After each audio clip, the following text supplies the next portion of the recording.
প্রত্যেকটা ঘটনাকে আলাদা করে একটু বিচার করার প্রয়োজন আছে অন্যান্য ঘটনার থেকে। তার আগে আমি একটা জিনিস বলি, এই যে আমরা বর্তমান পরিস্থিতিতে আমাদের আইন শৃঙ্খলার বা যে ধরনের ঘটনাগুলো বললেন, আন্দোলন বা বিভিন্ন ধরনের প্রোটেস্ট আনরেস্ট হচ্ছে, এগুলো করার পেছনে তিন ধরনের করছেন কারা, তিন ধরনের ব্যক্তি বা তিন ধরনের গ্রুপ। একটা হলো যারা চিহ্নিত অপরাধী, তাদের কাজই হচ্ছে বিভিন্ন ধরনের অপরাধ করা বা এই ধরনের বিষয়ে তারা কাজ করে। একটা হচ্ছে ইন্ধনদাতা, কিছু আছেন যারা উদ্দেশ্য প্রণোদিতভাবে কাজ করছে। আর একটা বড় গ্রুপ আছে যারা দেশের সাধারণ জনগণ, যেমন এই যে ছাত্রদের যেটা বললেন, এর আগে আমরা বিভিন্ন সময় দেখছি যে গার্মেন্টস সেক্টরের আনরেস্ট হচ্ছে, শ্রমিকরা করছে, এরা কিন্তু সাধারণ জনগণ, ট্রাফিক আইন ভঙ্গ করছে, এখানে কিন্তু আমাদের মতো সাধারণ জনগণ।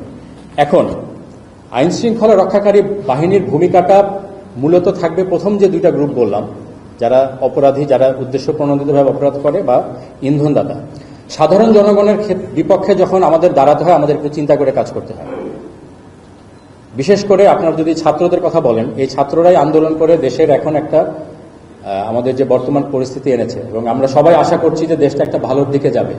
সেই ছাত্ররাই যখন কারো ইন্ধনে একটু সাময়িকভাবে ডিরেইল হয়ে যাচ্ছে, পরিস্থিতি না বুঝে, তখন তাদের এগেনস্টে আমরা যদি শক্তি প্রয়োগের কথা চিন্তা করি, আমাদেরকে একটু চিন্তা করে কাজটা করতে হয়। ঠিক আছে, আমরা আশা করি ছাত্ররা, শ্রমজীবী, কর্মজীবী, সাধারণ মানুষ যারা আছেন, প্রত্যেকেই তার নিজ নিজ জায়গায় থেকে আমরা দেশটাকে কোথায় দেখতে চাই এবং সেখানে আমার নিজের কি দায়িত্ব সেটা বুঝবেন। এবং প্রথমত এই ধরনের যখন সেটা সোশ্যাল মিডিয়া হোক বা অন্য কোনো যে কোনো মাধ্যমে হোক, যখন এই ধরনের কোনো ইন্ধন জাতীয় বিষয় তাদেরকে ইনস্টিগেট করার চেষ্টা হবে, তারা যাচাই করবেন যে আসলে ঘটনাটা হয়েছে কিনা। দ্বিতীয়ত, যদি ঘটনা সত্যও হয়, সব ঘটনার প্রতিবাদ এত ভায়োলেন্টলি করার কোনো প্রয়োজন নেই, অনেক শান্তিপূর্ণভাবে করা যাবে, বিকজ আমরা সবাই শান্তি চাই দেশে।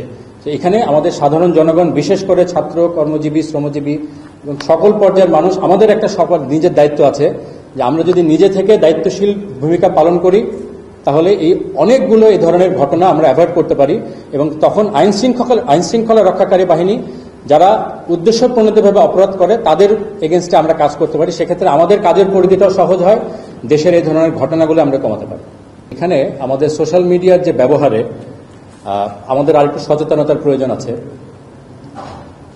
এই যে ইন্ধনদাতারা থাকেন কম, বাট সমস্যা যেটা হয়, ইন্ধনদাতারা একটা মেসেজ পোস্ট করার পরে এইটাকে কপি করে অন্যরা যখন পোস্ট করেন, এখানে কিন্তু সবাই ইন্ধনদাতা থাকেন না। এখানে আমাদের মতো অনেকে আছেন যারা না বুঝে এটাকে ছড়িয়ে দেন, ছড়ার ফলে এই ধরনের আনরেস্টগুলো হয়।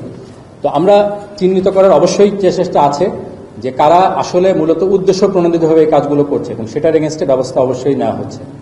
ইন্টেলিজেন্স, পুলিশ, সবার সাথে সমন্বিতভাবে আমরা কাজ করছি।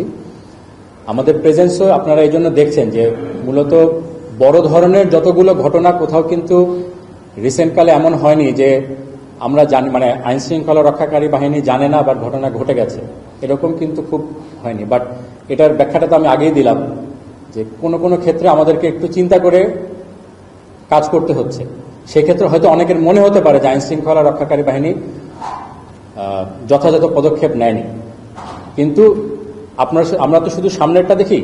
এই যে যত ধরনের এরকম ইন্টেলিজেন্স পাওয়া যায়, এগুলোর পরবর্তী কিন্তু যারা এই ধরনের কার্যক্রম করার সম্ভাবনা যাদের থাকে, তাদের সাথে অনেক আগে থেকে এনগেজমেন্টে যাওয়া হয়, এবং এভাবে অনেকগুলো ঘটনাকে কিন্তু ইতিমধ্যে প্রতিরোধ করা সম্ভব হয়েছে।